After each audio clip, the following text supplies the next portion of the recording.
Bismillahirrahmanirrahim. Assalamualaikum warahmatullahi wabarakatuh. Innal hamdalillah nahmaduhu wa nasta'inuhu wa nastaghfiruhu wa natubu ilaih wa na'udzu billahi min shururi anfusina wa sayyiati a'malina. May yahdihillahu fala mudilla lahu wa may yudlil fala hadiyalah. Wa asyhadu an la ilaha illallah wahdahu la syarika lah wa asyhadu anna Muhammadan 'abduhu wa rasuluhu la nabiyya ba'dah. Ya ayyuhalladzina amanu taqullaha haqqa tuqatih wa la tamutunna illa wa antum muslimun. Fa in ahsanal kalami kalamullah wa khairal huda huda Muhammadin sallallahu alaihi wasallam.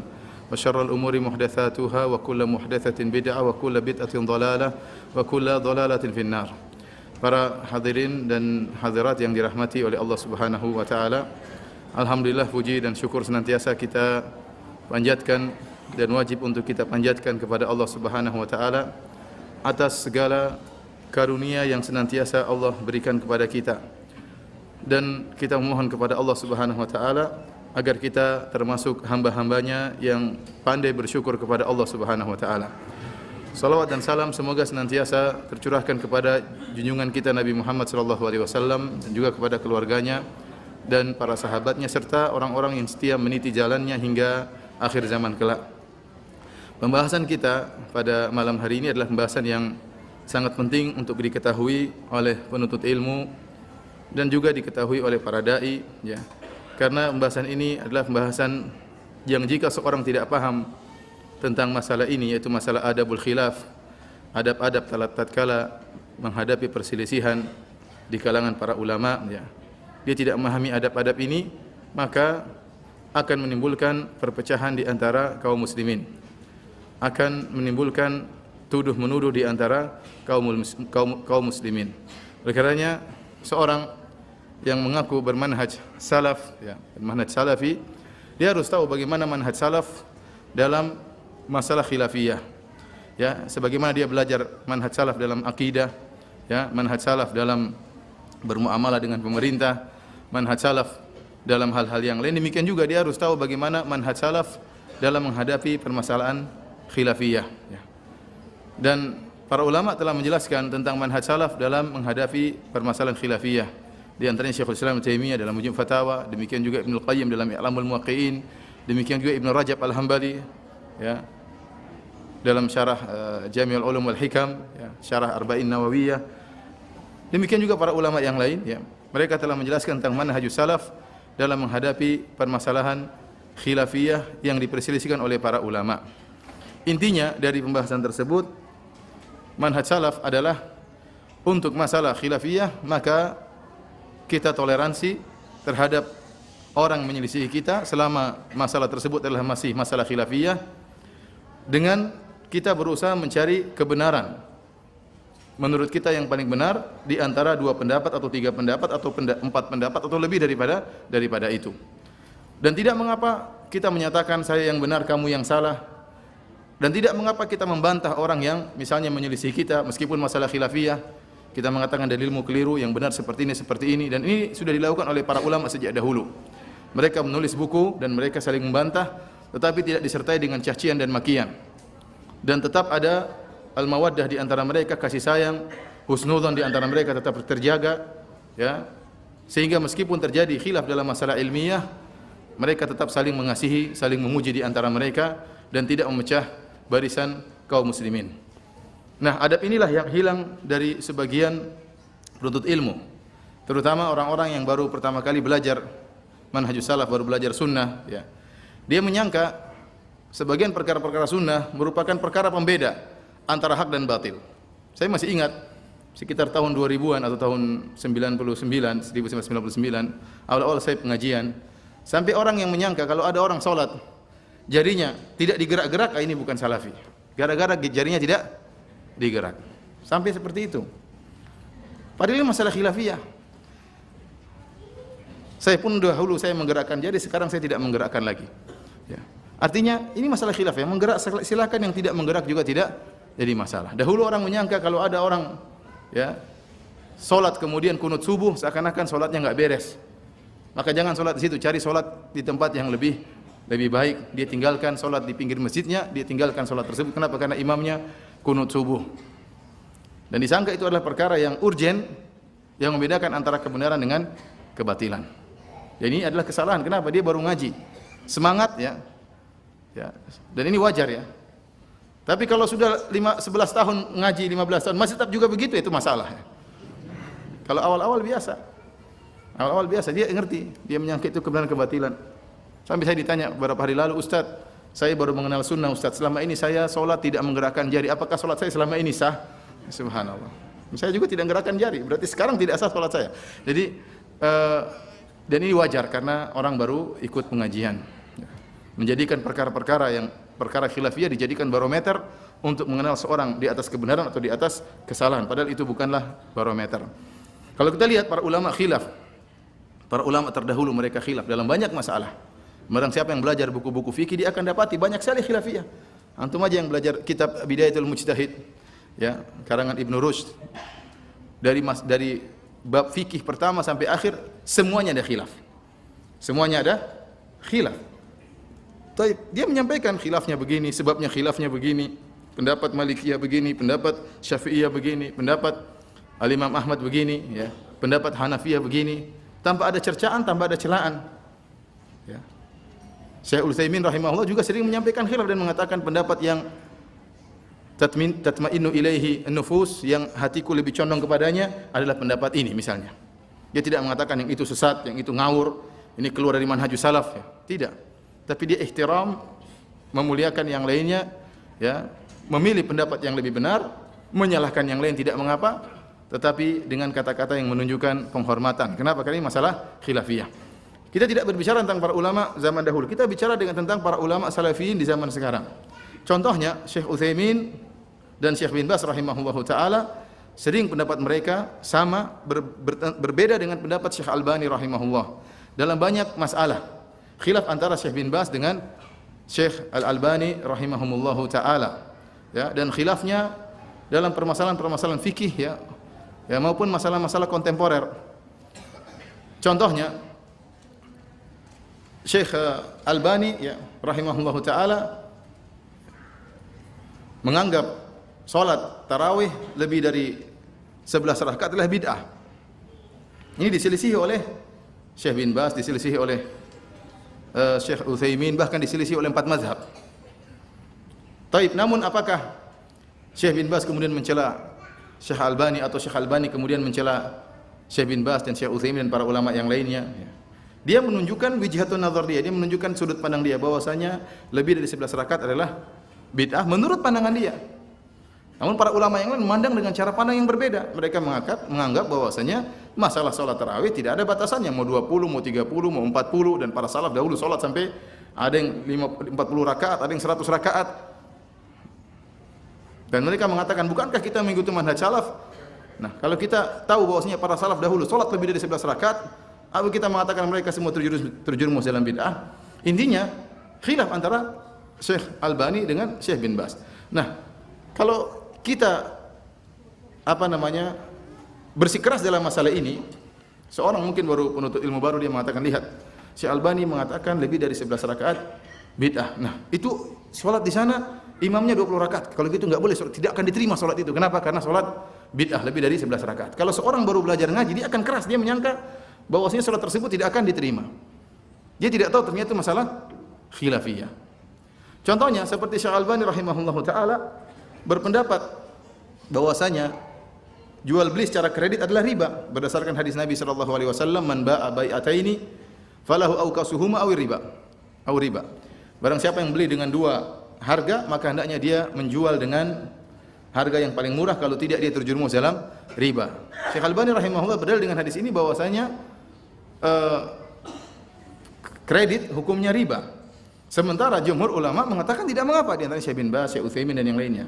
Nah, kalau seorang kencing-kencing dalam masalah ini, dia bisa menyesatkan saudaranya. Ente praktek riba, ente jual dengan kredit, ente terjerumus dalam riba, ente terjerumus dalam dosa besar. Namun tatkala seorang mengetahui ini masalah khilafiyah, maka perkaranya ringan. Seandainya permasalahan tersebut permasalahan yang ijma ulama di atasnya, perkara yang disepakati oleh para ulama, maka kita boleh kenceng, kita mengatakan hati-hati, engkau terjerumus dalam riba, karena ulama sepakat ini adalah riba. Tapi tatkala kita tahu ini masalah khilafiyah, maka perkaranya ringan. Dia berpendapat boleh, Syekh Albani berpendapat tidak boleh. Dan Syekh Albani tidak menyesat-nyesatkan Syekh bin Baz, tidak menggoblok-goblokkan Syekh bin Baz, dan sebaliknya Syekh bin Baz juga tidak pernah menjatuhkan Syekh Albani. Kemudian juga khilaf misalnya bukan masalah sekedar teori, bahkan dalam masalah kontemporer seperti waktu Irak akan menyerang Kuwait, ya, yang dikhawatirkan akan melanjutkan penyerangannya menuju ke Arab Saudi. Khilaf di antara Syekh bin Baz dengan Syekh Albani tentang apakah boleh meminta pertolongan kepada Amerika misalnya. Ini masalah bukan masalah sepele, ini masalah berat.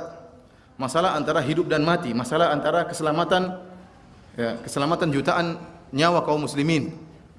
Masing-masing beristihad. Syekh Albani mengatakan tidak boleh, Syekh bin Baz mengatakan apa? Boleh. Namun mereka tidak saling menghina di antara mereka. Padahal masalahnya masalah yang genting, masalah antara, ya, keselamatan nyawa atau tidak. Kalau antum berselisih dengan teman antum masalah jari gerak-gerak atau tidak, enggak ada yang mati. Mau gerak-gerak enggak, tetap aja hidup semua. Tapi kalau masalah boleh atau tidak Amerika datang membantu dalam rangka menolak, ya, penyerangan dari pihak luar, ini masalah genting. Masing-masing punya sudut pandang tersendiri. Dan ternyata mereka khilaf, mereka saling menghargai. Syekh bin Baz kalau ditanya siapakah mujaddid hadzal asr, siapakah pembaharu abad ini, maka Syekh bin Baz mengatakan Al-Albani rahimahullahu taala. Itu yang kita inginkan. Karena kalau kita ingin seluruhnya sepakat dengan kita, ya, ini perkara yang mustahil. Pertama, siapa kita supaya orang harus semua ikut pendapat kita? Kalau Al-Imam Malik rahimahullah membiarkan muridnya Imam Syafi'i menyelisihi dia, kalau Imam Syafi'i rahimahullah membiarkan muridnya Imam Ahmad menyelisihi dia, terus ente memaksakan orang-orang semua harus ikut pendapat ente, sementara anda siapa? Belajar sudah sejauh mana belajarnya? Kitab usul fikih sudah dikhatamkan berapa kitab usul fikih? Kitab fikih pernah enggak khatam dari awal sampai akhir? Kemudian anda memaksa orang mengikuti pendapat anda? Tentunya tidak benar seperti ini. Kecuali masalah tersebut masalah yang disepakati oleh para ulama, maka anda boleh kenceng dalam masalah ini. Kenapa? Ini ijma', tidak boleh diselisihi. Karena para hadirin dan hadirat yang dirahmati oleh Allah Subhanahu wa taala, ini sebenarnya kesimpulan dari apa yang kita ingin sampaikan pada malam hari ini, bahwasanya jika kita tahu permasalahan tersebut adalah permasalahan khilafiyah, maka kita berlapang dada, kita memilih pendapat yang menurut kita lebih benar, ya. Namun kita menghargai pendapat yang lain. Dan oleh karenanya, ya, kita kalau ingin tahu ini masalah khilafiyah atau tidak, ya, maka kita harus kembali kepada buku-buku fikih klasik agar kita tahu apakah khilaf ini sudah ada sejak zaman dahulu atau tidak. Nah, kalau ternyata khilafnya cuma khilaf dibuat-buat, ya, tidak ada contohnya dari para ulama terdahulu, maka ini yang kita kerasi. Kenapa? Ini bisa jadi merupakan bid'ah. Kenapa tidak ada ulama yang berpendapat dengan pendapat ini? Dan para ulama terus khilaf, ya, baik zaman dahulu sampai sekarang. Sampai sekarang para ulama juga khilaf dalam masalah-masalah kontemporer. Tapi para hadirin yang dirahmati oleh Allah Subhanahu wa taala, pada malam hari ini insyaallah saya akan, ya, menjelaskan tentang makna khilaf dan macam-macam khilaf. Al-khilaf dalam bahasa Arab, ya, artinya perselisihan. Sebagaimana dikatakan an ya'khudha kullu wahidin tariqan ghayra tariqil akhar fi halihi aw fi'lihi, yaitu seorang menempuh jalan yang satu dan yang lainnya menempuh jalan yang lain, berbeda. Terjadi perbedaan yang disebut khilaf. Dan khilaf yang tercela, ya, adalah khilaf yang berkaitan, terutama yang berkaitan dengan masalah usuluddin, masalah usul akidah. Sampai sebagian ulama berpendapat bahwasanya hadis yang dimaksud oleh Nabi sallallahu alaihi wasallam, "Sataftariqu hadhil umma ala 73 firqah kulluha finnar ila wahidah", bahwasanya umat ini akan terpecah menjadi 73 golongan, 72 di neraka, yang satu di surga. Maksudnya itu perselisihan dalam masalah akidah, bukan masalah khilafiyah. Makanya seperti Khawarij ini menyelisih kita dalam masalah akidah atau masalah usuluddin. Contohnya seperti Syiah Rafidhah juga menyelisih kita dalam masalah usul akidah. Oleh karena kalau kita kembali kepada buku-buku yang ditulis oleh para ulama tentang firqah yang sesat, yang menyempal dari ajaran Islam, maka semuanya kembali kepada masalah akidah. Baik Rafidhah, baik Khawarij, baik Mu'tazilah, baik Murji'ah, dan kemudian keturunan dari 4 firqah tersebut, semuanya kembali kepada permasalahan apa? Akidah. Syiah berpecah-pecah juga gara-gara masalah akidah. Khawarij juga bersekte-sekte juga karena masalah akidah. Murji'ah bersekte-sekte juga karena masalah akidah. Demikian juga Mu'tazilah dan yang lainnya. Adapun masalah fikih, kata sebagian ulama tidak masuk dalam hadis ini, terutama cabang-cabang permasalahan fikih.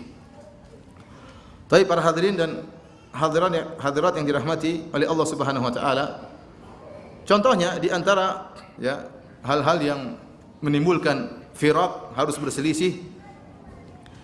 Contohnya seperti firqah-firqah sesat yang membangun akidah mereka di atas ya landasan-landasan yang rusak.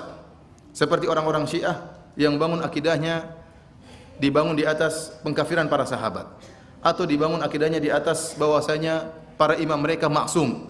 Bukan cuma Nabi SAW yang maksum, tapi para imam juga maksum. Atau seperti orang-orang sufi, yang sufi-sufi yang ekstrim, yang menjadikan sumber hukum bukan cuma Al-Quran dan Sunnah, ijma, qiyas, ya, istihsan, al-istislah dan yang lainnya, tetapi mereka juga mengambil sumber hukum dari mimpi.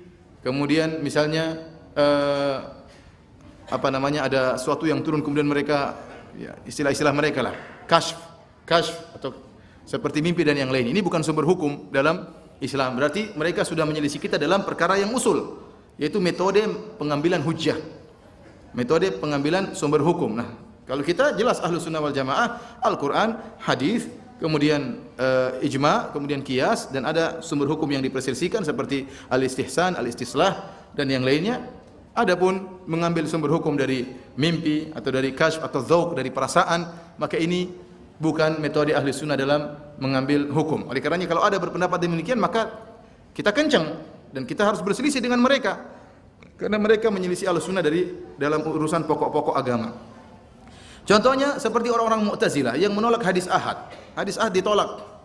Sampai hadis-hadis ahad yang sebenarnya hadis-hadis tersebut mutawatir juga ditolak karena kejahilan mereka. Ya. Seperti orang-orang Mu'tazilah menolak bahwasanya Allah bisa dilihat pada hari kiamat. Mereka mengatakan hadisnya hadis ahad. Karena mereka tidak tahu ilmu hadis, ternyata hadis tentang melihat Allah pada hari kiamat hadisnya mutawatir. Namun mereka punya kaidah umum bahwasanya hadis-hadis ahad ya tidak bisa diterima dalam masalah akidah. Ini kembali kepada masalah usul. Maka kita ribut dengan mereka. Kita menyelisih apa? Menyelisih mereka karena penyelisihan dalam masalah usul. Contohnya, atau sebagian orang memandang bahwasanya Al-Qur'aniyun memandang bahwasanya beragama tidak perlu pakai hadis. Kita cukup pakai apa? Al-Quran. Atau hadis-hadis yang menurut akal mereka hanya sesuai dengan Al-Quran, yang menurut mereka tidak sesuai ditolak seluruhnya. Ini juga berarti menyelisih dalam masalah usul. Penyelisihan seperti inilah yang memang kita harus berselisih. Adapun khilaf dalam masalah ya fikih, ya, masalah tata cara salat, masalah fikih haji, masalah fikih puasa, masalah fikih jual beli, ya. Ini tidak bisa kemudian kita jadikan barometer untuk menyesatkan seorang atau membenarkan seorang. Toh masalahnya khilafiyah, sejak zaman dahulu para ulama sudah khilaf. Tapi para hadirin yang dirahmati oleh Allah Subhanahu wa taala, di antara khilaf yang tidak diperbolehkan, tadi khilaf dalam masalah usul, ya. Di antara khilaf yang tidak diperbolehkan adalah khilaf seorang yang dia tidak memiliki ya ahliyah, tidak memiliki tidak berkompeten untuk berbicara masalah agama, kemudian dia menyelisihi ya ulama yang misalnya berkompeten, ya. Oleh karenanya ya ijtihad ya itu hanya boleh bagi orang yang mampu untuk dan memiliki ya kemampuan untuk berijtihad. Kalau seorang menyelisih ulama sementara dia tidak tahu apa-apa, maka tidak dianggap khilafnya, ya, tidak dianggap khilafnya. Seperti ada ulama berfatwa sementara dia bukan ulama, kemudian dia menyelisih fatwa ulama tersebut, sementara dia tahu diri sebenarnya dia tidak memiliki kemampuan, ya, bahasa Arab tidak bisa misalnya, dia tidak pernah membahas fikih dari awal sampai akhir juga tidak pernah, dia tidak pernah membahas masalah akidah dari awal sampai akhir, dia tidak pernah menelaah pendapat 4 mazhab misalnya, ya. Kemudian dia tidak pernah menelaah tafsir dari awal sampai akhir. Kemudian dia menyelisih para ulama misalnya, maka ini penyelisihan dia tidak dianggap karena dia tidak punya kemampuan untuk mengambil hukum. Dan Rasulullah SAW bersabda dalam hadisnya, al-qudhatu thalathatun, hakim itu ada 3, qadiyani fin nar wa qadin fil jannah, 2 hakim di neraka dan 1 di surga. Fa ammal ladzi fil jannati farajulun farajulun alima faqadha bihi. Adapun yang di surga adalah seorang yang memiliki ilmu kemudian dia berhukum dengan ilmunya. Wa ammal ladzani fin nar, adapun yang 2 hakim di neraka, farajulun qadha lin nasi ala jahlin, yaitu seorang yang berhukum mencetuskan hukum kepada masyarakat sementara dia di atas kejahilan. Wa rajulun 'alimal haqqa wa qada bi khilafihi. Dan seorang mengetahui kebenaran namun dia berhukum berlawanan dengan kebenaran yang sudah dia ketahui tersebut. Intinya Rasulullah SAW mengatakan, ya, rajulun qada lin-nasi 'ala jahlin. Itu seorang hakim yang dia berhukum tanpa ilmu, ya, maka di atas kejahilan, maka dia di neraka jahanam. Tapi para hadirin Allah Subhanahu wa taala, kita lihat ternyata para salaf dahulu juga khilaf. Al-Imam Ibnu Qayyim rahimahullah menyebutkan dalam kitabnya As-Sawa'iqul Mursalah, ya, dia menyebutkan para salaf tidak khilaf dalam usulul akidah. Dalam pokok-pokok dasar-dasar akidah mereka tidak khilaf. Dalam usul masalah asma wa sifat mereka tidak khilaf. Dalam usul masalah tauhid uluhiyah mereka tidak khilaf. Tetapi ada sebagian furu'ul akidah, cabang-cabang akidah yang mereka khilaf di kalangan para salaf, ya. Timbul khilaf di kalangan mereka. Contohnya, dan ini disebut oleh Syekhul Islam Taimiyah dalam Majmu' Fatawa jilid 28. Contoh-contoh bagaimana para salaf dahulu mereka khilaf bahkan dalam permasalahan cabang-cabang akidah. Contohnya seperti dulu salaf para sahabat khilaf tentang apakah Nabi sallallahu alaihi wasallam waktu bermi'raj naik ke langit ke-7 apakah dengan ruhnya, dengan jasadnya, atau cuma ruhnya saja. Khilaf di kalangan para salaf. Mereka juga khilaf apakah Nabi melihat Rabbnya tatkala di Sidratul Muntaha, Rasulullah SAW melihat Rabbnya atau tidak. Ini pun khilaf di kalangan para salaf. Ini masalah akidah, namun dia bukan inti daripada masalah akidah. Inti masalah akidah, semua sahabat sepakat Nabi Isra Mi'raj. Kalau ada yang mengingkari, ya kafir. Mereka sepakat Nabi Isra Mi'raj. Tetapi cabang dari Isra Mi'raj tersebut, apakah Nabi lihat Rabbnya atau tidak? Ini khilaf di kalangan para salaf, di kalangan para sahabat. Apakah Nabi Mi'raj dengan ruh dan jasadnya atau dengan ruhnya saja? Ini pun khilaf di kalangan para salaf. Ini contoh khilaf dalam cabang akidah. Contohnya masalah dalam cabang masalah akidah uluhiyah, tauhid al-uluhiyah. Sebagian salaf khilaf tentang masalah jimat yang murni dari Al-Qur'an. Sebagian mengatakan haram secara mutlak, sebagian mengatakan boleh kalau itu murni dari Al-Qur'an. Ya. Nah, kita ternyata juga mereka khilaf dalam masalah cabang-cabang akidah. Meskipun kita mengatakan yang benar adalah diharamkan secara mutlak, dan kenyataannya sekarang orang pakai jimat tidak murni dari Al-Qur'an, tercampur dengan perkara yang haram. Terkadang ditulis Al-Qur'an namun di atas misalnya kulit hewan yang mungkin bangkai, atau ditulis dengan darah, terkadang ditambah dengan jampi-jampi, ditambah dengan mantra-mantra, ada gambar kotak-kotaknya, ada bulat-bulatnya, ada angka-angkanya. Ini kenyataan yang ada, ya. Namun kita tahu ternyata ada khilaf di kalangan para salaf dalam cabang-cabang akidah. Ini kalau permasalahan cabang-cabang akidah mereka khilaf, bagaimana lagi dengan masalah fikih? Kalau antum lihat buku-buku fikih, antum mendapati ternyata para salaf dahulu khilaf juga. Makanya dalam masalah tertentu, ini satu masalah. Oh, ternyata sebagian salaf berpendapat demikian, sebagian salaf berpendapat demikian. Contoh sederhana, masalah seorang lelaki kalau tersentuh dengan wanita yang boleh dia nikahi atau sudah dia nikahi, istrinya atau wanita yang boleh dia nikahi. Adapun bersentuhan dengan adiknya, dengan ibunya enggak jadi masalah, ya. Tetapi bersentuhan dengan istrinya misalnya, ini bukan boleh dia nikahi lagi, sudah dia nikahi. Kemudian juga misalnya bersentuhan dengan wanita yang tidak dia kenal, yang bukan mahramnya, apakah membatalkan wudu atau tidak? Khilaf di kalangan para ulama. Al-Imam Syafi'i mengatakan batal. Gurunya Imam Malik mengatakan tidak batal. Ternyata kita telusuri para sahabat khilaf. Kalau tidak salah Umar bin Khattab berpendapat batal. Ibnu Abbas mengatakan tidak batal. Ya, Ibnu Abbas mengatakan tidak batal. Dia membawakan makna aula mastumun nisa, atau kau menyentuh wanita, lams di situ maksudnya adalah jima, bukan hanya sekedar menyentuh. Dan Allah dalam beberapa ayat dalam Al-Qur'an memberi takbir ungkapan jima dengan sentuhan. Min qabli an tamassuhunna, sebelum kalian menyentuhnya, maksudnya sebelum kalian menjimainya. Aula mastumun nisa, sebelum kalian menyentuhnya, maksudnya atau kalian menjimaknya. Sementara sebagian sahabat yang lain berpendapat sentuhan sudah membatalkan apa? Membatalkan wudu. Permasalahan ini, ya, kalau kita mau ribut, jadi ribut. Terutama tatkala di Mekah, orang tatkala umrah, jadi masalah besar ini. Kita bilang tidak batal. Misalnya sebagian ulama Syafi'iyah kenceng, atau ustaz-ustaz yang bermadzhab Syafi'i kenceng, "Wahai ustaz, Anda sesat. Anda membolehkan orang tawaf tanpa bersuci. Berarti Anda telah membatalkan banyak orang yang apa? Yang tawaf. Tawafnya tidak sah semuanya." Ini kalau mau kenceng-kencengan. Tapi kalau kita tahu ini masalah khilafiyah, maka perkara ringan. Maksud saya, para ulama khilaf, para sahabat juga khilaf, terutama masalah fikih. Maka kita berlapang dada dalam masalah yang diperselisihkan oleh para ulama. Taib, para hadirin yang Subhanahu wa taala, ini khilaf yang diperbolehkan, dikenal oleh para ulama dengan khilaf mu'tabar, khilaf yang diakui. Apa yang dimaksud dengan khilaf yang mu'tabar? Adalah khilaf yang masing-masing punya dalil, bukan kosong dari dalil sama sekali. Masing-masing punya cara memandang, ya, mengambil pendalilan. Dan bagaimana kita mengetahui khilaf ini adalah khilaf yang mu'tabar, ya, atau tidak? Maka seorang harus menelaah kitab-kitab fikih klasik. Dia lihat apakah ini khilaf atau bukan. Sejak dahulu khilaf atau tidak, ya. Kalau ternyata sejak dahulu khilaf, maka dia harus berlapang dada. Dia boleh memilih dan dia boleh menyalahkan yang lain, tapi mencela, mencaci, maki ini tidak diperbolehkan.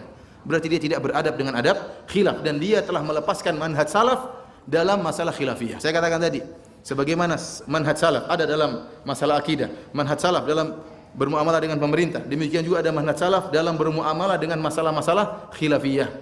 Ya, para ulama telah membahas bahwasanya manhaj salaf dalam masalah khilafiyah tidak ada pengingkaran.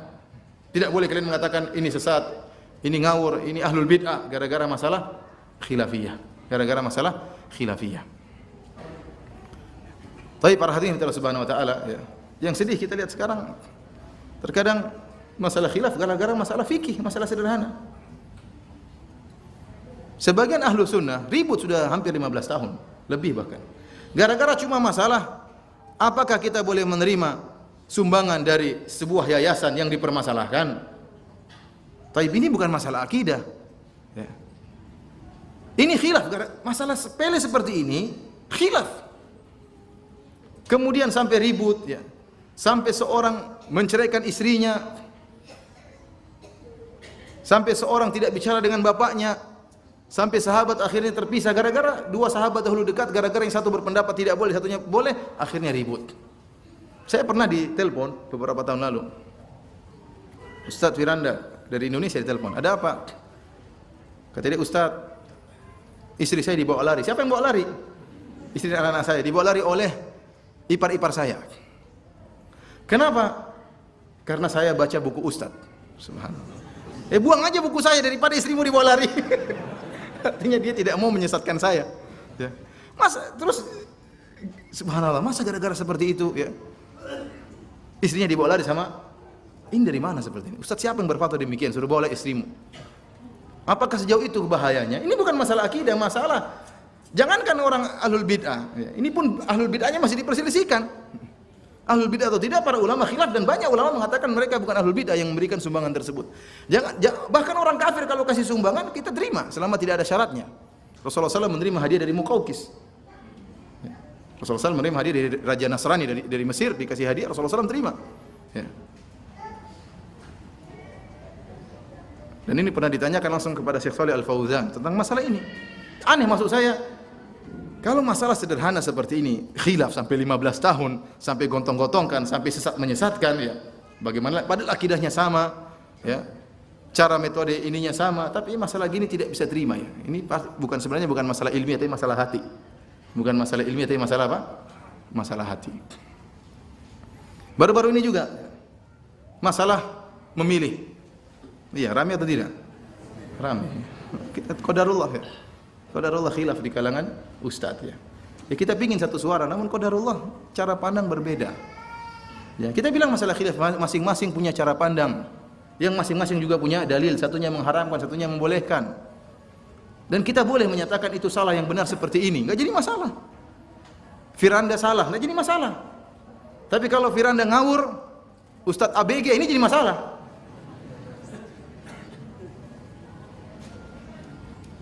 Saya juga manusia, ya. Meskipun ABG, ya. Maksudnya tidak perlu bahasa-bahasa seperti itu. Maksudnya ini jahil, tidak usah bahasa-bahasa seperti itu. Ya. Dan ini paling banyak dilakukan oleh, ya, yang di bawah ini yang jadi masalah, ya. Manas-manasi.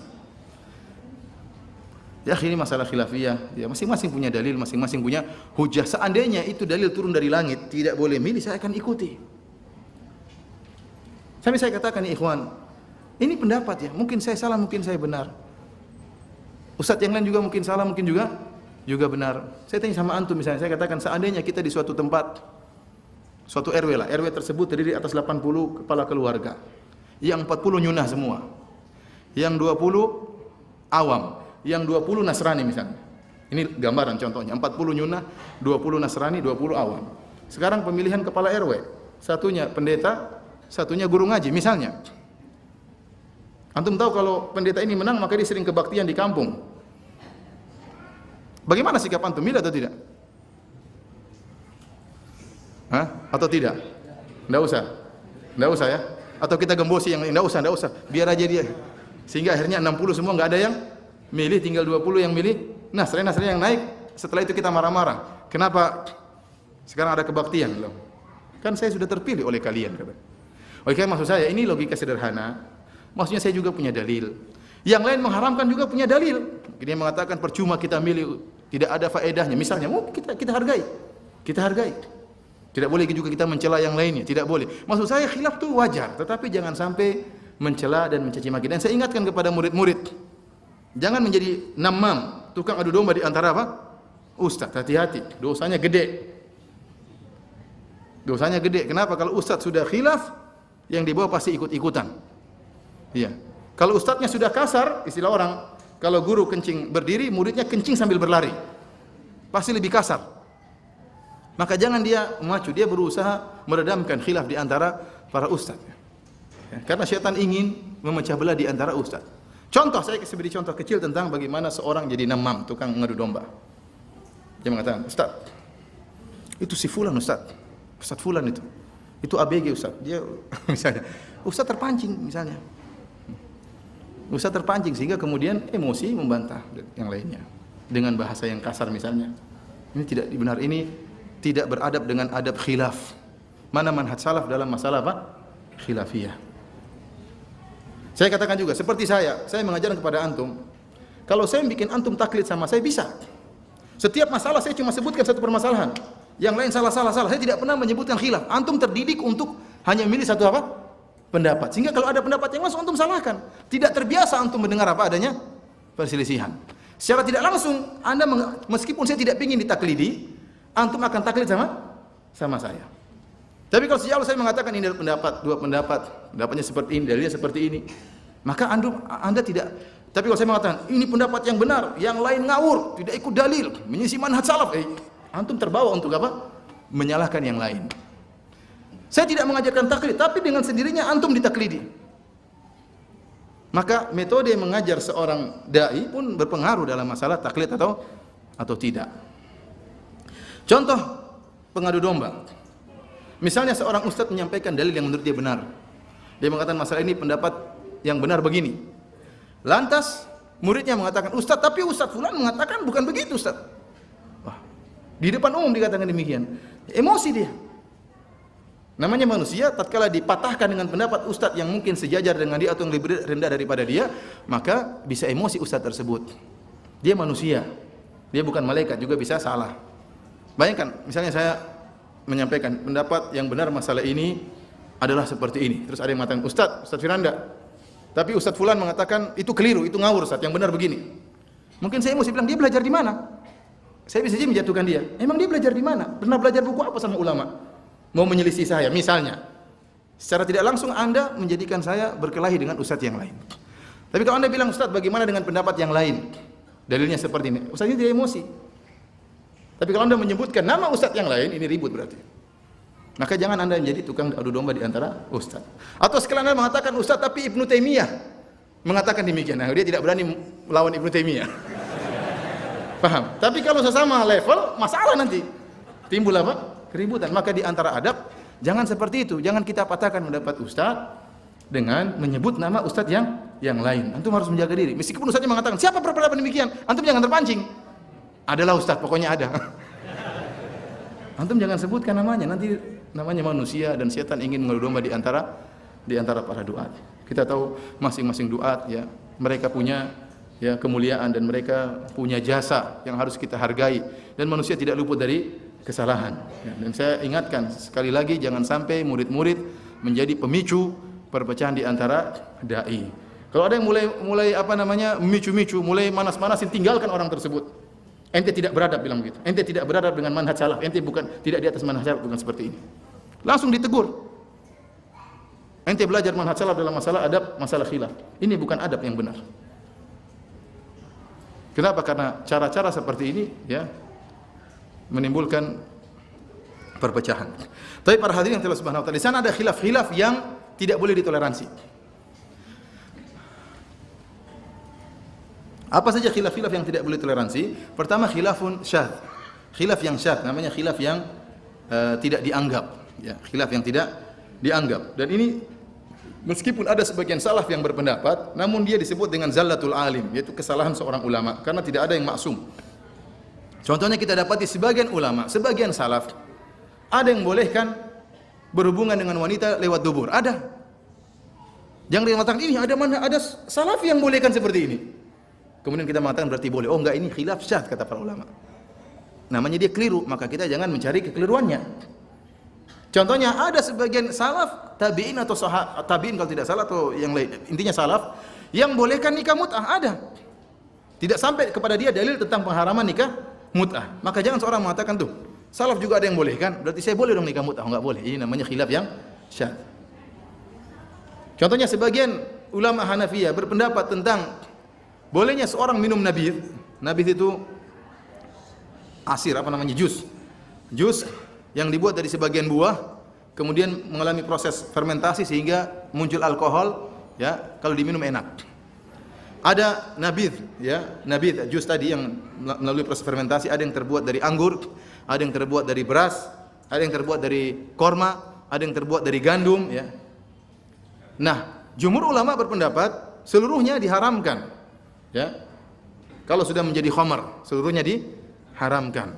Tetapi mazhab Hanafiyah mengatakan yang haram cuma yang dari anggur. Yang dari anggur. Adapun selain dari anggur, kalau diminum selama tidak sampai teler, tidak apa-apa. Ada bir, oh ini bir gandum, oh tidak apa-apa selama tidak teler. Ini pendapat yang keliru. Ini tidak dianggap, ini khilaf yang syadz.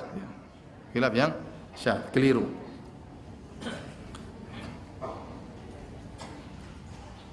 Kemudian juga di antara khilaf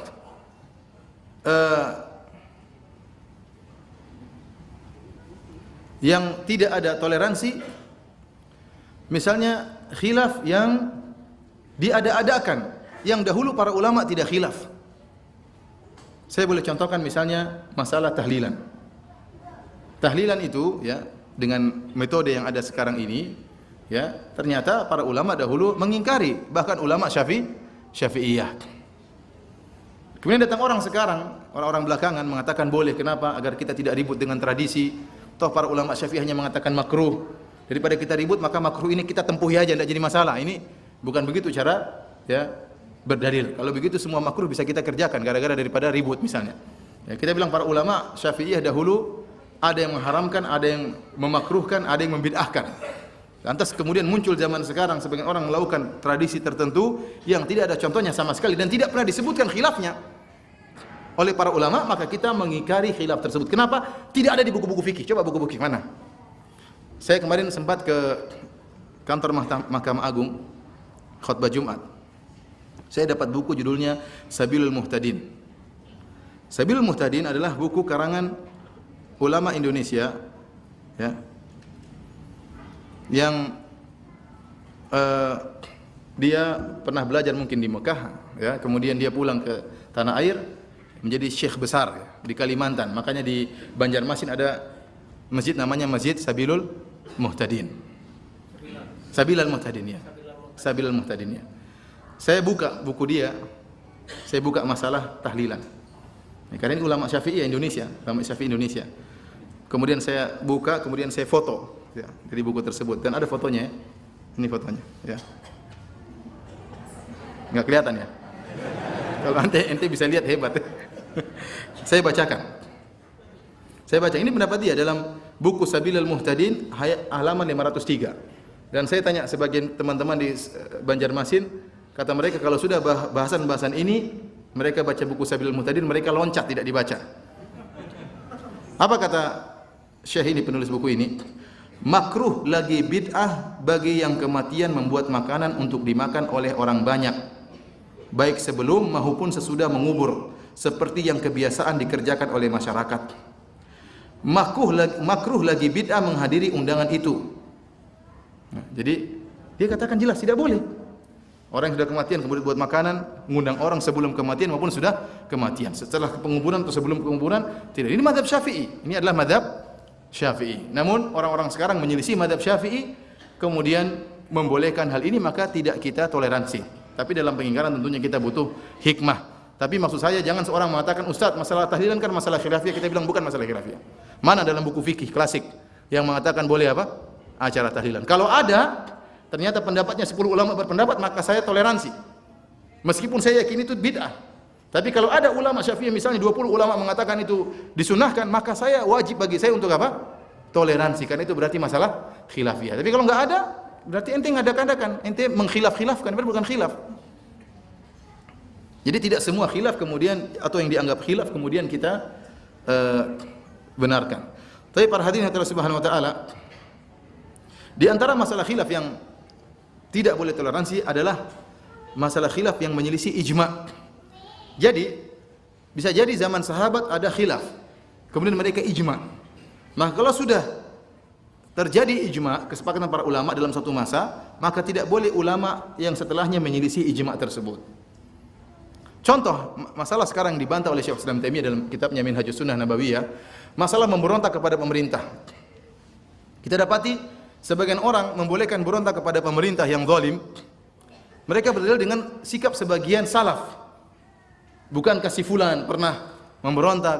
Bukankah si fulan pernah memberontak? Ya, ada sebagian salaf yang melakukan pemberontakan meskipun tidak disetujui oleh yang lainnya. Kita mengatakan benar. Namun itu kesalahan. Bukan berarti dijadikan dalil dan bukan berarti dikatakan masalah khilafiyah maka kita berlapang dada, kita bolehkan.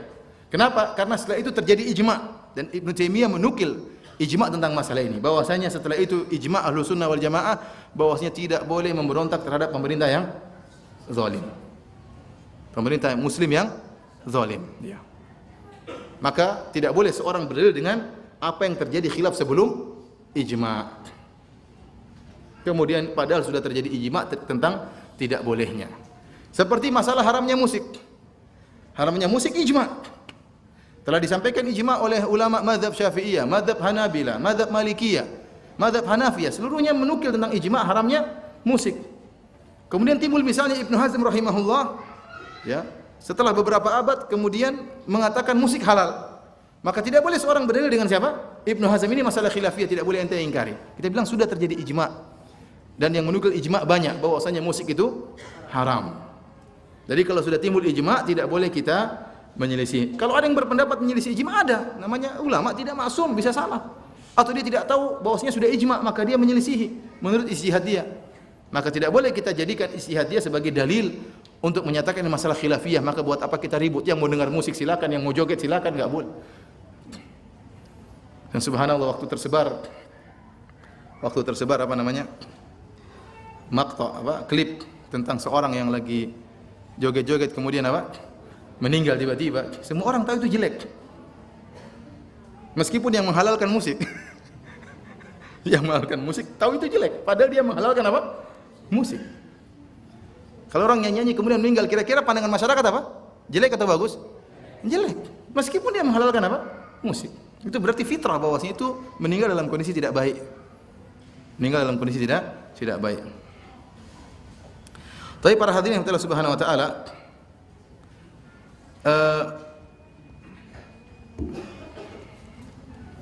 kita akan sebutkan ya perkataan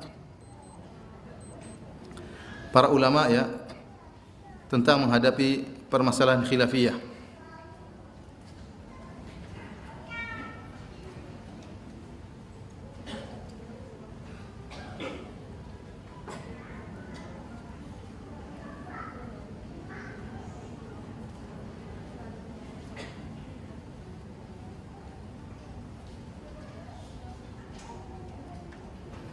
Di antaranya perkataan Yahya bin Sa'id Al-Ansari rahimahullah, beliau berkata, "Ma bariha ulul fatwa yakhtalifun fayuhillu hadha wa yuharrimu hadha. Fala yara al-muharrimu anna al-muhilla halak li tahlilihi wa la yara al-muhillu anna al-muharrima halak li tahrimihi. Dalam kitab Jami' Bayanil Ilm jilid 2 halaman 80. Yahya bin Sa'id Al-Ansari mengatakan, dan terus para pemberi fatwa khilaf, mereka senantiasa khilaf. Maka yang satu menghalalkan, yang satu mengharamkan, kontradiktif. Satu menghalalkan, satunya mengharamkan. Maka yang mengharamkan tidak menyatakan bahwasanya yang menghalalkan binasa atau sesat. Yang mengharamkan tidak memandang yang menghalalkan binasa, dan sebaliknya yang menghalalkan juga tidak memandang yang mengharamkan apa telah binasa. Kenapa? Karena ini masalah khilafiyah.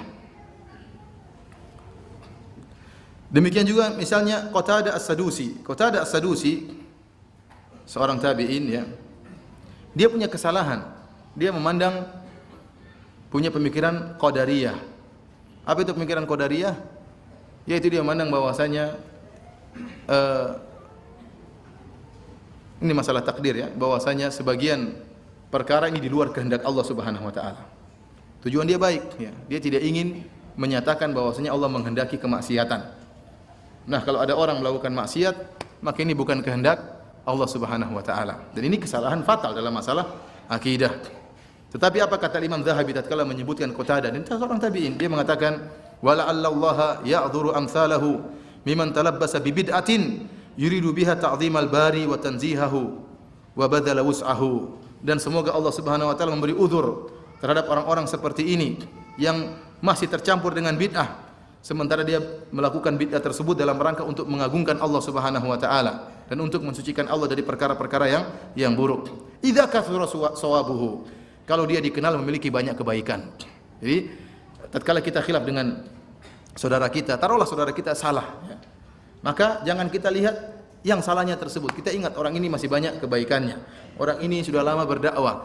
Orang ini ya punya jasa besar dalam dakwah misalnya. Maka kita jangan lupakan kebaikan-kebaikannya hanya karena sedikit kesalahannya ya. Sebagaimana Qatadah As-Sadusi bin Da'amah As-Sadusi terjerumus dalam bid'ah Qadariyah, namun diberi uzur oleh Adz-Dzahabi rahimahullahu taala. Kenapa? Idza kathura sawabuhu, kebaikannya sungguh banyak.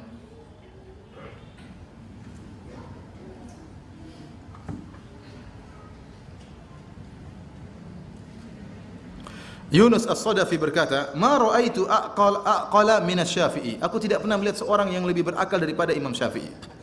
Nadartuhu yawman fi mas'alatin thumma iftaraqna wa laqituhu fa akhadha bi yadi. Suatu hari saya berdebat dengan Imam Syafi'i dalam suatu permasalahan.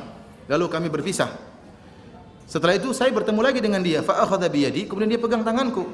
Thumma qala, kemudian dia berkata, "Ya Aba Musa, ala yastaqimu an nakuna ikhwanan wa illam nattafiq fi mas'alah?" Kata dia, wahai Abu Musa, apa lebih baik kita menjadi tetap bersaudara meskipun kita khilaf dalam permasalahan. Ya, saya beda dengan Anda dalam permasalahan, tapi bukan berarti kita ribut, ya, bukan berarti kita ribut, karena yang kita khilafkan bukan masalah yang qat'i yang pasti, tapi masalah khilafiyah. Kata Al-Zahabi mengomentari perkataan Yunus ini, Abu Musa, hadza yadullu ala kamali aqli hadzal imam. Ini menunjukkan akan sempurnanya ya akal imam ini. Famazalan nudhara yakhtalifun, dan sampai sekarang orang-orang yang berdebat masih saja khilaf, namun mereka tidak ribut.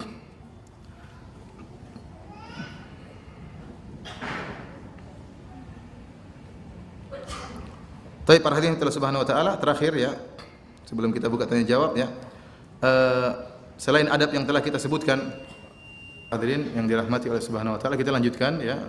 Nanti kita tunda salatnya, setelah ini baru kita buka tanya jawab ya.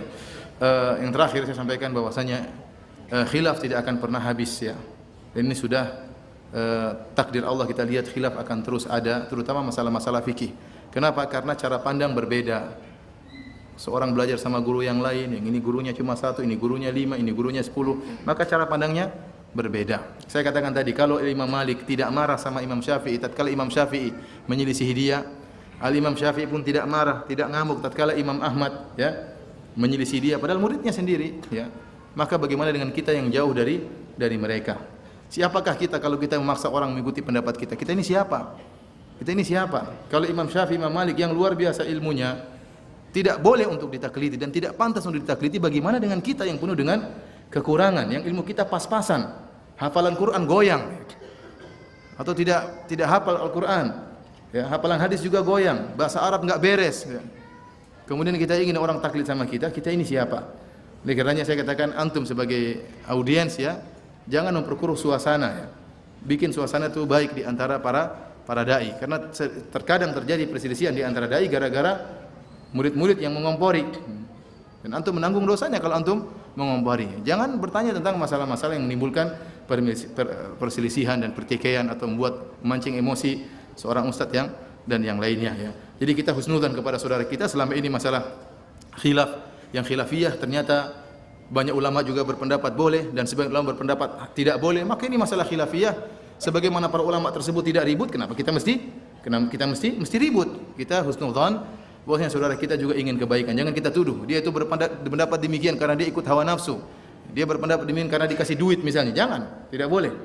Tidak boleh kita bersuudzon atau mengajari, ya, orang lain untuk suudzon kepada orang yang menyelisih kita. Tapi kita berusaha menenangkan permasalahan, dan kita berusaha mempererat, ya, di antara kaum muslimin. Kata Allah Subhanahu wa taala, wa qul li ibadi yaqulu allati hiya ahsan inna syaitana yanzagu bainahum. Sampaikanlah kepada hamba-hambaku, wa qul li ibadi, sampaikanlah kepada hamba-hambaku, yaqulu allati hiya ahsan, hendaknya mereka mengucap perkataan yang baik di antara mereka. Kenapa? Inna syaitana yanzagu bainahum, sungguhnya setan mengadu domba di antara mereka, ya. Dalam hadis yang sahih Rasulullah SAW mengatakan, inna syaitana qad ayisa an ya'budahul musallun fi jaziratil arab walakin fit tahrishi bainahum. Bahwasanya setan sudah putus asa untuk disembah oleh orang-orang yang salat di Arab, di jazirah Arab, tetapi dia tidak pernah putus asa untuk mengadu domba di antara kalian. Kita ini sudah sedikit. Jumlah kita sedikit dibandingkan orang-orang yang tidak berpemahaman seperti kita. Maka yang sedikit ini kita jaga, saling mengasihi, ruhama'u bainahum, saling mengasihi di antara yang lain, saling husnudzan, saling beri udzur kepada yang lain, ya. Kalau sudah sedikit ribut lagi terus bagaimana, ya? Sudah sedikit tidak saling salaman, tidak saling menyapa, ya. Saling gontok-gontokan, saling cari-cari kesalahan, terus bagaimana, ya? Mana firman Allah tentang, ya, orang-orang beriman ruhama'u bainahum, mereka saling mengasihi di antara mereka. Maka beri uzur kepada saudara. Amalkan hadis-hadis Nabi SAW tentang jangan suudzon, ya. Amalkan hadis tersebut, ya. Jangan mengucapkan senyum kepada saudaramu adalah sedekah. Kalimatut thayyibah sedekah, perkataan yang baik itu adalah sedekah. Kita amalkan hadis-hadis tersebut di antara kita agar memupuk persaudaraan, kasih sayang di antara kita, bukan saling menjatuhkan atau mencari-cari kesalahan. Demikian saja apa yang saya sampaikan pada malam hari ini. Kalau ada yang bertanya saya persilahkan. Wallahu alam bissawab.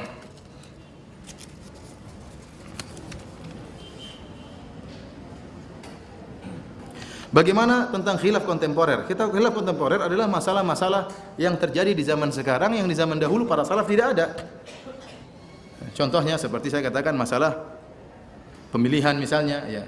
Ada khilaf, para ulama khilaf tentang masalah ini. Mayoritas ulama membolehkan sekedar memilih, sekedar apa? Memilih, ya. Sebagian ulama mengatakan tidak boleh. Maka ini masalah kontemporer, ya. Atau seperti model-model jual beli zaman sekarang yang dahulu tidak ada. Sekarang bentuk-bentuk riba bermacam-macam. Ternyata ada masalah yang diperselisihkan oleh para ulama, ya. Zaman sekarang masalah kontemporer yang dahulu mungkin belum pernah dibahas oleh para ulama dahulu, hanya saja mereka memasang kaidah-kaidah yang dari kaidah-kaidah tersebut para ulama sekarang mengambil istimbat hukum untuk menentukan hukum suatu permasalahan. Ini namanya perkara-perkara kontemporer yang terjadi di zaman sekarang.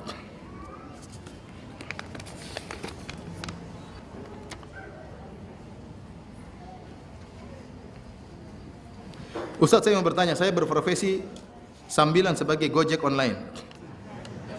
Hah? Salam telah berada.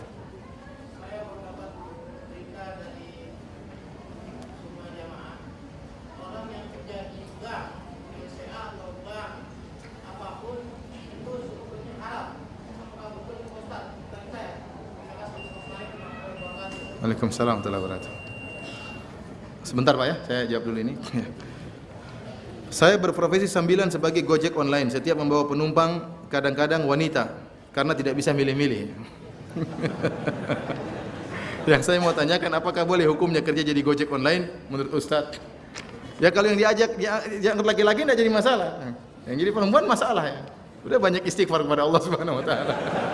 Jangan nanti halalkan, ya istighfar salah gimana? Kalau nanti punya, sekarang kondisi tidak sama dengan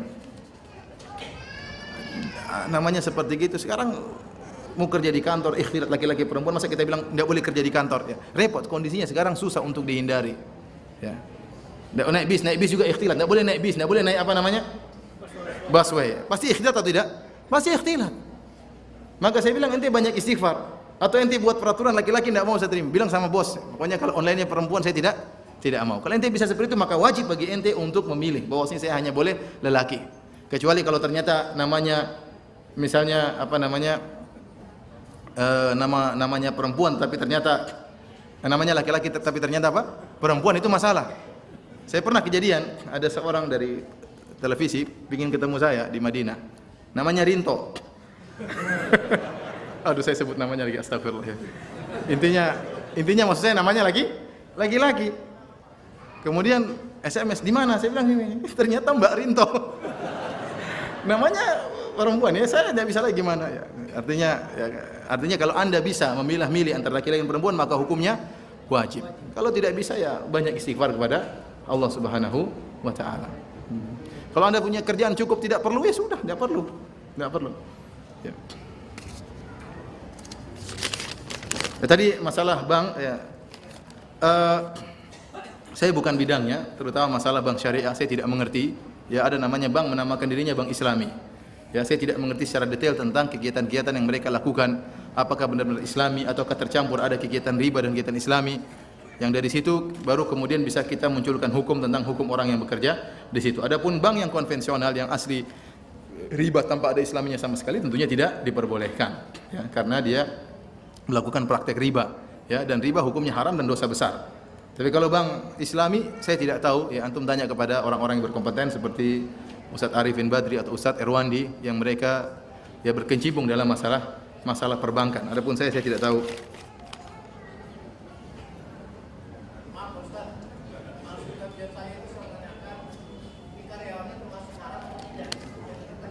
Apanya? Karyawannya yang bekerja di bank konvensional itu apakah haram atau tidak karyawannya? Kalau orang kerja di tempat prostitusi haram atau tidak? Bagian kasirnya haram. Sama dengan riba.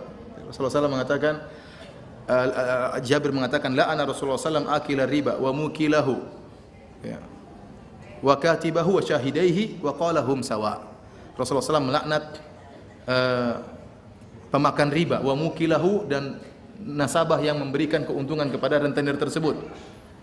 Kemudian yang pencatatnya, ya. Kemudian yang mempersaksikannya. Dan Rasulullah SAW mengatakan semuanya sama, ya. Sama, semua yang ikut membantu terjadinya proses tersebut maka terkena getahnya.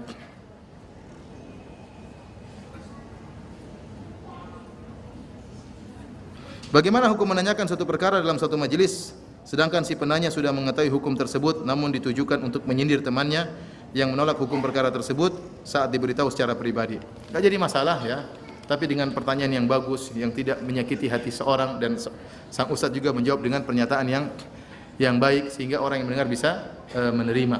Dan saya sangat berharap ya antum kalau menjelaskan sesuatu menjelaskan dengan baik, dengan panjang, dengan detail. Ini lebih bagus daripada oh itu haram. Orang terkadang tidak bisa terima kalau antum langsung bilang apa? Haram. Tapi kalau antum jelaskan dalilnya seperti ini, ya maka ini lebih, insyaallah lebih bisa diterima. Waalaikumsalam warahmatullahi wabarakatuh.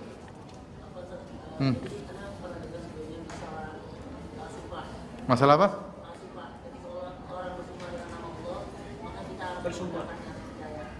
Maka kita harus apa?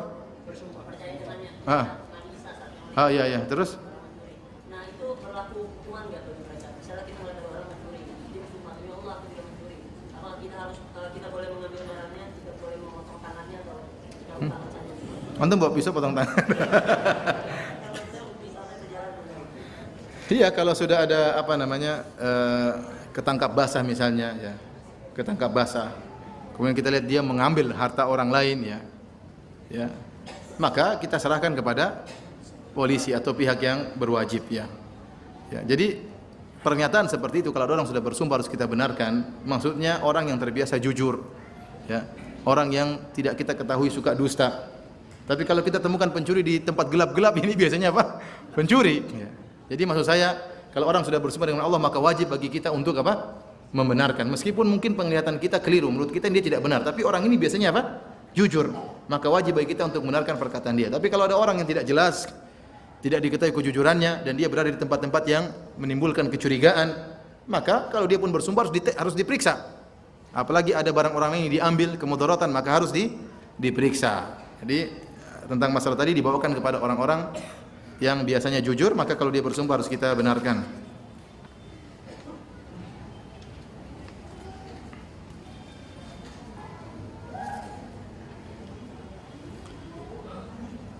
Ustaz, tolong dikoreksi bila salah. Saya mendengar bahwa ada ikhtilaf mengenai apakah kaum Khawarij keluar dari Islam atau tidak. Benar, ada khilaf di kalangan para salaf. Khawarij itu keluar dari Islam atau tidak. Dan yang benar mereka tidak keluar dari Islam. Oleh karenanya Ali bin Abi Thalib radhiyallahu taala anhu tatkala memerangi orang-orang Khawarij, tidak diambil hartanya sebagai ghanimah, tidak. Dan istri-istrinya pun tidak dijadikan sebagai tawanan. Tatkala ditanya akuffarun hum, apakah mereka kafir wahai Ali? Kata Ali radhiyallahu anhu, ikhwanuna minal kufri farru. Mereka justru jadi khawarij karena lari dari kekufuran, takut kafir, maka mereka menjadi apa? Khawarij. Ikhwanuna bagaw alaina. Mereka adalah saudara-saudara kita yang berbuat zalim kepada kita, maka kita lawan kezalimannya, ya. Meskipun Rasulullah SAW menyuruh untuk membunuh orang-orang apa? Khawarij. Namun yang benar orang-orang Khawarij ya tidak keluar dari Islam meskipun ada khilaf di kalangan para ulama tentang masalah ini.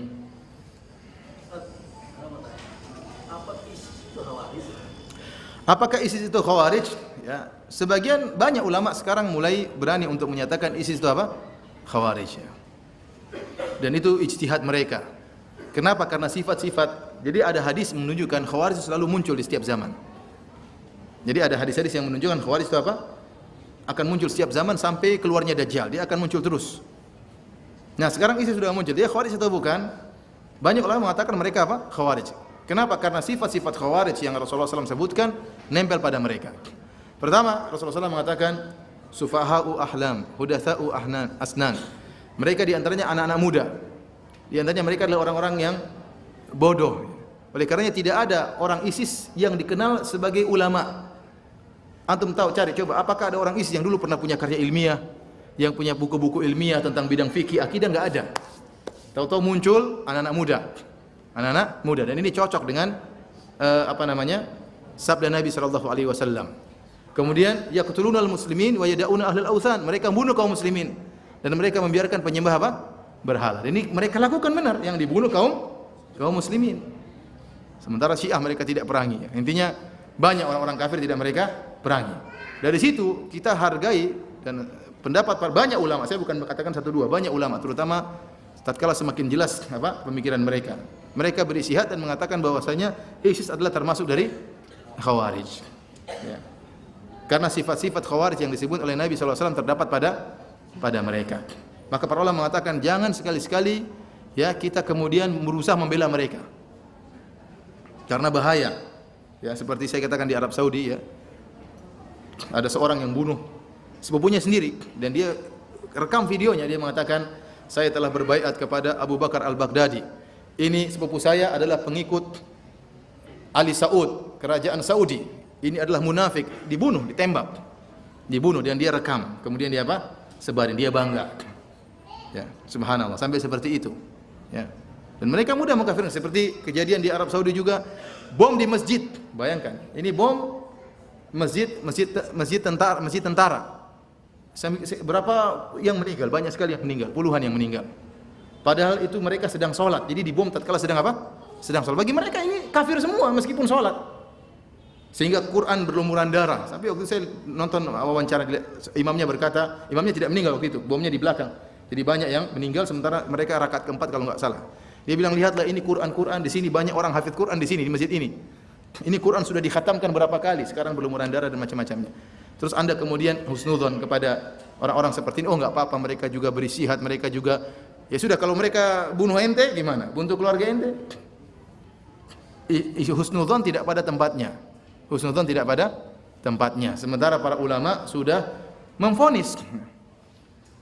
Tugas Anda, kata Allah, fas'alu ahla dzikri in kuntum la ta'lamun. Bertanya kepada para ulama. Kalau ulama sudah memvonis, Anda ikuti. Kalau ternyata Anda salah, para ulama yang akan diminta pertanggungjawaban oleh Allah Subhanahu wa taala. Kemudian juga ada seorang yang membunuh pamannya. Ini juga di kerajaan Arab Saudi, membunuh pamannya. Kenapa? Pamannya gara-gara pamannya adalah seorang angkatan ya. Sama dianggap mengikuti kerajaan apa? Kerajaan kafir. Kerajaan Arab Saudi dikafirkan oleh mereka. Dan ini sudah pengkafiran kerajaan Arab Saudi sudah lama, sejak zaman Bin Laden rahimahullah taala. Bin Laden memiliki pemikiran bahwasanya Arab Saudi itu apa? Kafir. Antum bayangkan, Arab Saudi yang seperti itu masih dikafirkan. Bagaimana ente-ente ini? Arab Saudi yang luar biasa, kemudian bantu yang di sana sini, pelayanan terhadap jamaah haji, pelayanan terhadap jamaah umroh, bantu masjid di mana-mana, bagi Al-Qur'an di mana-mana, sampai Al-Qur'an wakaf pun dijual di Tanah Abang.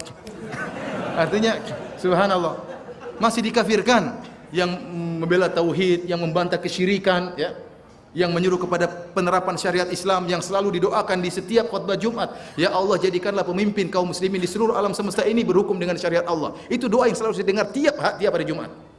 Mereka berdoa agar kita berhukum dengan hukum syariat Islam di atas Quran dan Sunnah. Apa ada di mimbar-mimbar seperti itu? Kecuali di Arab Saudi. Terus masih kafir, terus bagaimana? Kekurangan pasti ada kekurangannya. Saya tidak mengatakan Arab Saudi apa sempurna, tapi demikianlah maksud saya. Pemikiran pengkafiran itu sudah ada sejak zaman Bin Laden. Kemudian Bin Laden rahimahullah hancur, timbullah ISIS. ISIS lebih parah daripada Al-Qaeda. Dia telur dari Al-Qaeda, lebih parah. Sehingga banyak takfiri yang juga menyesatkan mereka karena sudah terlalu parah takfirinya. Padahal sama-sama takfiri. Jadi mereka sepakat mengkafirkan Arab Saudi, tapi takfiri ini mengkafirkan apa? Atau menyesatkan mereka. Kenapa? Karena saking parah apa? Takfirinya. Nah, kalau sesama takfir sudah menyesatkan dia, apalagi kita. Ini takfirnya yang menyesatkan dia. Oleh karenanya perhatian Allah Subhanahu wa taala, saya katakan sekarang ini banyak ulama terutama di Arab Saudi dengan ijtihad mereka, dan mereka lebih dekat dengan terjadinya kasus, artinya ISIS lebih dekat daripada Arab Saudi daripada Indonesia, lebih dekat kan? Mereka lebih tahu, informasi lebih akurat, ya. Tidak perlu pakai media sosial, tentunya mereka punya intel-intel yang mengetahui kejadian yang sesungguhnya. Oleh karenanya banyak ulama berfatwa bahwasanya mereka adalah khawarij. Mereka adalah khawarij karena ciri-ciri khawarij ada pada mereka. Wallahu a'lam bishawab.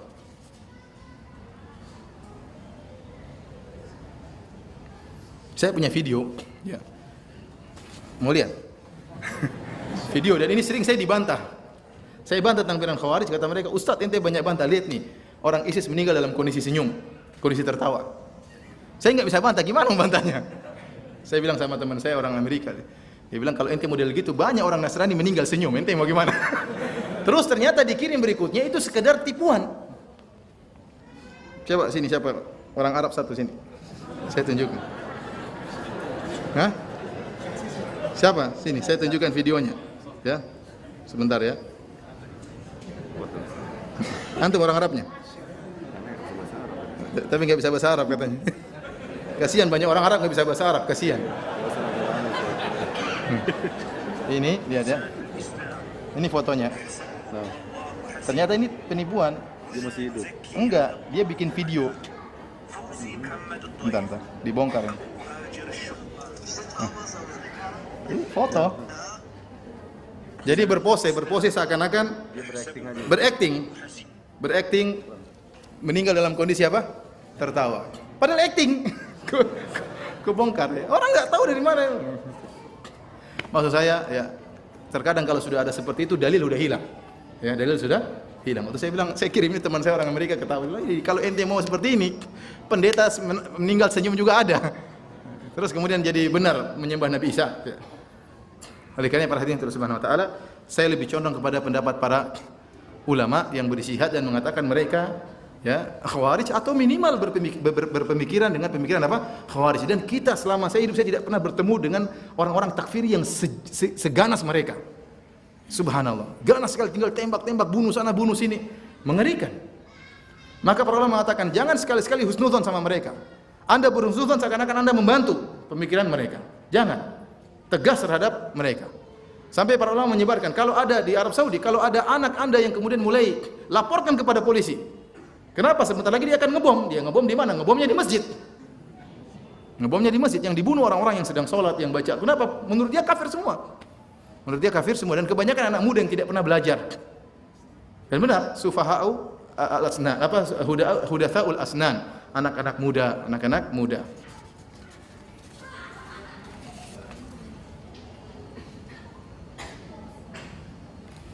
Bagaimana jika hubungan keluarga menjadi senggang karena masalah bid'ah? Keluarga besar menjaga jarak karena kami tidak ikut acara bid'ah mereka. Saya katakan, kalau mereka menjaga jarak, kita berusaha mendekat ya. Kita tetap menjaga silaturahmi. Kita tetap berakhlak mulia. Kalaupun dia tolak dengan akhlak yang mulia. Dan saya ingatkan kepada ikhwan ya. Kita bernahi mungkar, tapi syarat nahi mungkar itu adalah kalau enggak kemungkarannya hilang atau kemungkarannya berkurang. Tapi kalau kemungkarannya semakin parah, maka itu tidak boleh, hukumnya haram. Dan kita ingat bahwasanya bernahi mungkar itu tidak mesti kemungkarannya hilang. Dengan berkurangnya kemungkaran itu sudah bernahi mungkar. Kalau Anda ingin dakwahi ibu harus begini, langsung ya tidak bisa. Dengan bertahap. Maka saya katakan, kalau ada orang mengikuti kita atau mengenal sunnah meskipun 5%, itu lebih baik daripada tidak sama sekali. Dia mau ikut 10%, alhamdulillah. Mau ikut 70%, alhamdulillah. Mau ikut 5%, tidak jadi masalah. Tidak jadi masalah ya.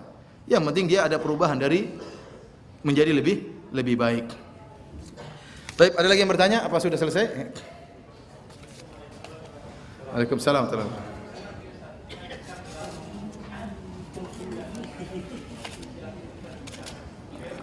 Saya enggak dengar. Saya enggak dengar dari awal.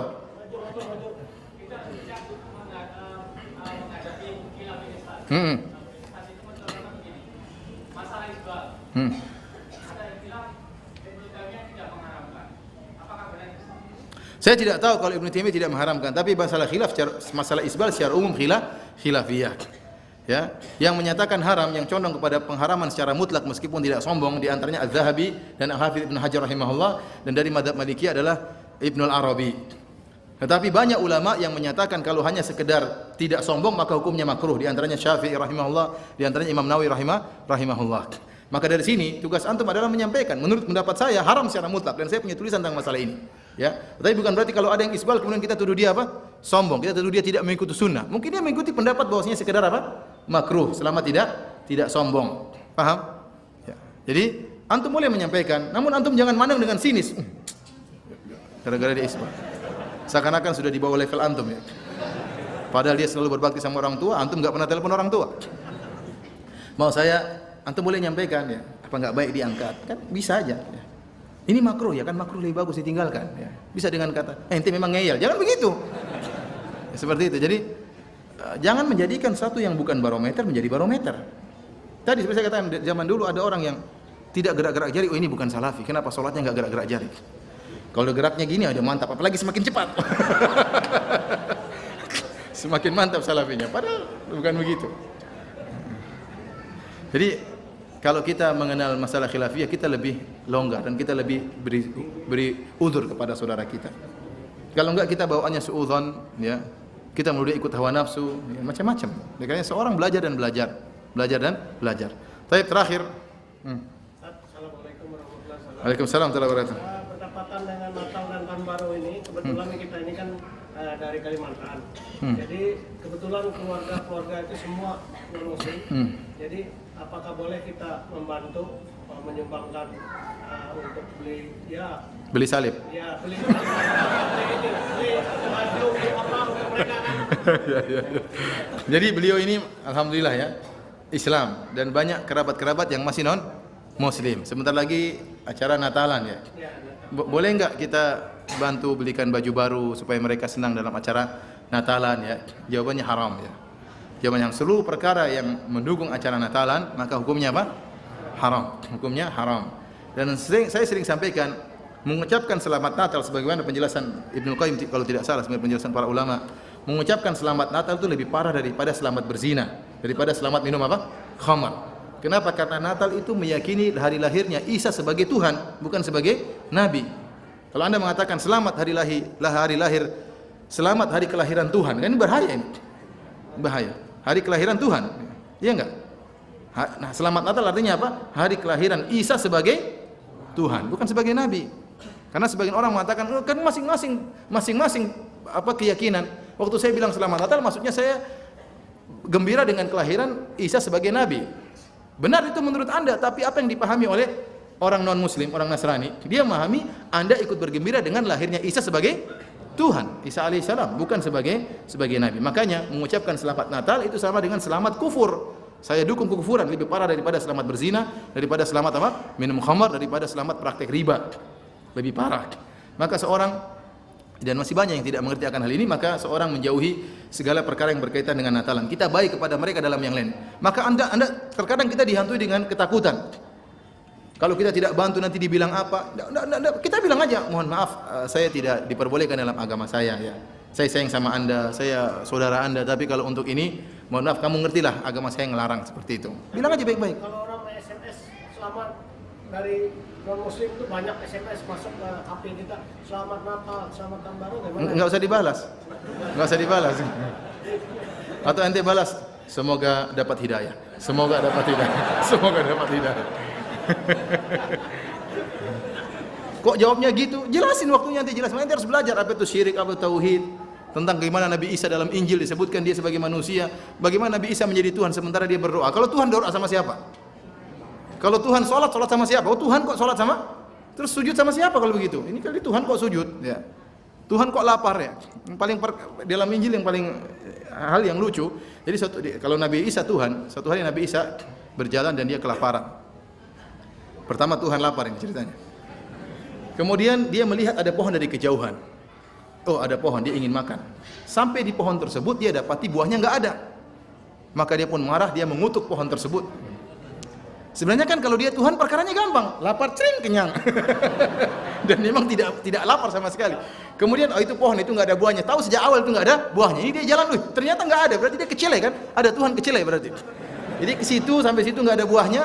Nggak ada buahnya tinggal simsalabim keluar buahnya. Ngapain dia marah-marahin pohon tersebut? Nggak ada buahnya tinggal cering udah selesai. Dan disebutkan juga Nabi Isa naik perahu sama alaihissalam, naik perahu sama murid-muridnya, kemudian ombak bergoyang. Nabi Isa tidurnya nyenyak. Dibangunkan nggak bangun-bangun. Ini Tuhan nggak bangun bahaya. Artinya kita kesempatan kalau ada yang bertanya kita jelaskan. Subhanallah banyak orang-orang Nasrani yang hanya beribadah dengan taklid. Mereka hanya ikut-ikutan. Kalau ada kesempatan dialog aja, paling tidak bikin syubhat dalam kepala mereka. Bilang ini bukan masalah khilafiyah, bilang.